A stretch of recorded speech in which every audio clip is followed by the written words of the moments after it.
Host کرنے کی مبارکباد دیتی ہوں. آپ کے انتظامات بہت اچھے ہیں اور زرداری صاحب کا اسپیشلی میں شکریہ ادا کرنا چاہتی ہوں کہ انہوں نے میرے لیے جو الفاظ کہے، جس شفقت کا انہوں نے مظاہرہ کیا، میں بہت بہت شکر گزار ہوں. تھینک یو زرداری صاحب، I am really grateful. Thank you. ظلم انہوں نے برداشت کیے جو ہم سب کے خاندانوں نے برداشت کیے.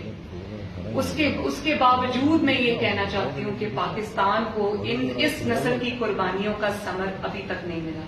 ہم ابھی تک اس پاکستان میں بیٹھے ہوئے ہیں، ہم ابھی تک اس پاکستان کے لیے کوشش کر رہے ہیں جس پاکستان میں قاضی فائز عیسیٰ اور جو جسٹس شوکت صدیقی صاحب ہیں، ان جیسے آئین اور قانون کے پر چلنے والے ججز کو تضحیک کا نشانہ بنایا جاتا ہے. ان کی وائف جو سرینا عیسیٰ ہیں، وہ لاٹھیاں ٹیکتے ہوئے جب کورٹ کے چکر لگاتی ہیں، FBI کے چکر لگاتی ہیں، تو ان کی تضحیک کی جاتی ہے. اور ایز اپوز ٹو دیٹ، جب عاصم سلیم باجوہ صاحب کے ہوش اڑا دینے والے ثبوت سامنے آتے ہیں اور تو ان کو آرام سے ایک صفحے کی کلیریفیکیشن ایشو کر کے ان کو NRO مل جاتا ہے. اور ان کے بچے 25 سال کے ہیں، 30 سال کے ہیں، وہ ان پہ ڈپینڈنٹ نہیں ہیں. لیکن سیاستدانوں کے بچے، نواز شریف صاحب کے بچے، زرداری صاحب کے بچے، باقی جو بھی مقدمات جھیل رہے ہیں، ان سب کے 50 سال کے بچے بھی ہیں انڈیپینڈنٹ میں، وہ اپنے والد پہ ڈپینڈنٹ ہیں. تو یہ جو ایک ڈسکریمنیشن ہے، یہ اب نہیں ہونی چاہیے. اس پہ آواز اٹھانی چاہیے. میڈیا کو جس طرح سے نشانہ بنایا جا رہا ہے، جس طرح سے جوڈیشری کو نشانہ بنایا جا رہا ہے. کسی نے بڑی اچھی بات کی یہاں پہ، اویس نورانی صاحب نے کہا کہ ثاقب نثار صاحب ذمہ دار ہیں. تو جوڈیشری کے اوپر جتنا برا وقت آیا ہے، میں سمجھتی ہوں کہ سیاستدانوں سے زیادہ برا وقت ان پہ ہے. سیاستدان تو بیانات دیتے ہیں، اسٹرگل کرتے ہیں، لڑتے ہیں، سامنے آتے ہیں، لیکن ان کی آرڈیل کا جو اندازہ ہے وہ آپ اس بات سے لگا لیں کہ جب قاضی فائز عیسیٰ صاحب کا ریفرنس سنا جا رہا تھا سپریم جوڈیشل کاؤنسل میں، تو ایک جج صاحب نے، بڑے معزز جج صاحب ہیں، انہوں نے کہا کہ آپ نے ہمارے لیے بھی ہماری چیزیں بھی درازوں میں رکھی ہوتی ہیں اور وقت ضرورت پڑنے پہ آپ وہ چیزیں درازوں سے نکالتے ہیں اور پھر بلیک میلنگ کرتے ہیں. بیٹیوں سے یہ بات کہنا چاہتی ہوں کہ ہم نے آزادی اس لیے حاصل نہیں کی تھی انگریز سے کہ آپ اگر کوئی حق اور سچ کی، آئین اور قانون کی بات کرتے ہیں تو رات کو ویگو ڈالے آپ کو آ کے اٹھا کے لے جاتے ہیں. تو یہ جو ویگو ڈالے والا کلچر ہے، یہ ختم ہونا چاہیے. ہراسمنٹ ختم ہونی چاہیے. پالیٹیشینز کی تضحیک ختم ہونی چاہیے. اگر کوئی قابل احترام ہے، ادارے سب قابل احترام ہیں اگر وہ اپنی حدود میں رہ کے کام کرتے ہیں، سب قابل احترام ہیں. لیکن اگر کوئی ادارہ سب سے زیادہ قابل احترام ہے تو وہ پارلیمنٹ ہے.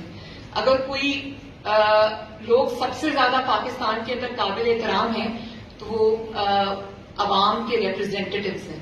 لیکن میں نئی نسل کو یہ کہنا چاہتی ہوں کہ آپ کو کیا یہ منظور ہے کہ آپ کے جو پالیٹیشینز ہیں، آپ کے جو نمائندے ہیں، جو آپ کو ریپرزینٹ کرتے ہیں، ان کو اس طرح سے تضحیک کا نشانہ بنایا جائے، ان کی کیریکٹر اسیسینیشن کی جائے، ان کی نسلیں جیلوں میں رلیں، ان کو پھانسیاں ہوں، ان کو جلاوطنی ہو، وہ بیمار ہیں اور وہ باہر اگر علاج کے لیے گئے ہیں، آپ نے خود بھیجا ہے اور آپ پیچھے سے ان کا تمسخر اڑائیں اور اس طرح کی بات کریں، تو یہ بات جو ہے وہ ناقابل برداشت ہے. یہ پاکستان ہم اپنے بچوں کے لیے چھوڑ کے نہیں جانا چاہتے.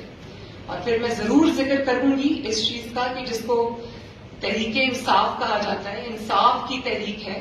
اور ابھی پچھلے دنوں موٹر وے کے اوپر ایک خاتون کی جس طرح بے حرمتی کی گئی، میرا نہیں خیال کہ 72 سال میں کبھی اس قسم کی درندگی کی کوئی مثال ملتی ہے. اور وہ تو ایک سانحہ تھا، لیکن المیہ اس پہ یہ تھا جس طرح سے وہ بدنام زمانہ CCPO کی پروٹیکشن میں، اس کے ڈیفینس میں پوری حکومت عمران خان سمیت اس کے ڈیفینس میں سامنے آ گئی. میرا خیال ہے کہ یہ قومی المیہ تھا. اور صحافیوں پہ جس طرح سے آج کل جو بھی ہو رہا ہے، ابصار عالم صاحب پہ غداری کا مقدمہ بنایا گیا، جس طرح سے براڈ ڈے لائٹ میں وہ جو جن کو اٹھا لیا تھا، مدی اللہ جان صاحب کو جس طرح سے اٹھا لیا تھا، اور جس طرح سے عرفان صدیقی صاحب کو ہتھکڑیاں لگا کر، استاد ہیں، قلم ہے ہاتھ میں، ہتھکڑیاں لگا کر اڈیالہ جیل لے گئے. اور جس طرح سے میر شکیل الرحمان کو جیل میں رکھا ہوا ہے، یہ پاکستان کے لیے کوئی بہت خوبصورت مناظر نہیں ہے. یہ چیزیں ختم ہونی چاہیے. اور میڈیا آج مبارکباد کا مستحق ہے کہ پابندیوں کے باوجود اور ان انسٹرکشنز کے باوجود کہ آپ کو پیمرا سے نوٹسز آئیں گے، پیمرا سے آپ کا چینل بند کر دیا جائے گا، آج تقاریر انہوں نے لائیو دکھائی ہیں. تو یہ جو زنجیریں آپ کو پہنائی جا رہی ہیں، یہ توڑنے سے ٹوٹیں گی، اپنے آپ نہیں ٹوٹیں گی. زنجیروں کی عزت نہیں کی جانی چاہیے، ان کو توڑنا چاہیے. تو میڈیا آج اس بات میں مبارکباد کا مستحق ہے. اب آپ لاکھ اپنے زخم چاٹیں یا آپ لاکھ کھسیانی بلی جو کھمبا نوچے. اب عمران خان صاحب کی طرف سے بیانات آ رہے ہیں کہ میں نے کہا تھا دکھا دو. اب آپ جو مرضی کہیں، آپ کے جو انسٹرکشنز تھے پیمرا کو وہ ہم سب نے دیکھے بھی سنے بھی. عوام کی ڈیمانڈ ہے، پاکستان بدل رہا ہے. اور اگر کوئی یہ نہیں کسی کو سمجھ آ رہی کہ پاکستان بدل رہا ہے، اب ساجد گوندل صاحب جو SECP کے ہیں ان کو اٹھا کے غائب کر دیا. اور 2 دن بعد جب وہ اپنے گھر آئے تو ان کو کہا گیا کہ آپ یہ کہیں کہ میں شمالی علاقہ جات کی سیر کرنے گیا تھا، شمالی علاقہ جات کی سیر کے لیے گیا تھا اور میرا فون بند تھا. اگر آپ یہ سمجھتے ہیں کہ لوگوں کو اب یہ چیزیں سمجھ نہیں آ رہی تو آپ کبوتر کی طرح آنکھیں تو بند کر سکتے ہیں، لیکن یہ پاکستان کا مستقبل نہیں ہے. تو بلاول آپ، میں، نئی نسل کے نمائندے ہونے کے ناطے ہمیں آج یہ عہد کرنا پڑے گا کہ ہم یہ والا پاکستان اپنی بہنوں، بیٹیوں، بچوں کے لیے چھوڑ کے نہیں جائیں گے. اور یہ جو بات کہی جاتی ہے کہ آج میں یہ سن رہی ہوں کہ اداروں کے خلاف بات ہو گئی. عمران خان کا میاں صاحب نے بالکل صحیح کہا کہ عمران خان ہمارا مسئلہ نہیں ہے. اس کی وجہ یہ ہے کہ عمران خان اگر اپنے بیساکھیاں چھوڑ کے سامنے آئے، اکیلا آئے، تو اس اپوزیشن کے سامنے، ووٹ کو عزت دو کے سامنے وہ ایک دن بھی نہیں ٹھہر سکتا. تو وہ اگر بیساکھیوں پہ آتا ہے اور اس کو وہ، اور جس طرح جو سینٹ میں ہوا اور پھر یہ کاتف پہ جس طرح ہوا، وہ آپ کے لیے کوئی بوسٹ کرنے کا مقام نہیں تھا، وہ کوئی فخر کا مقام نہیں تھا. میں مانتی ہوں کہ اپوزیشن کے اندر بھی بلیک شیپ ہیں، اپوزیشن کے اندر بھی کالی بھیڑے ہیں جن کا احتساب ہمیں خود کو کرنا چاہیے، اپنی اپنی پارٹیز کو دیکھنا چاہیے. لیکن اس پہ جو فخر کیا جا رہا تھا کہ اپوزیشن ہار گئی اور حکومت جیت گئی، تو یہ دھوکہ بازی جو ہوئی ہے اور یہ جو اس قسم کی حرکتیں ہوئی ہیں، یہ شرم کا مقام ہے، فخر کا مقام نہیں ہے.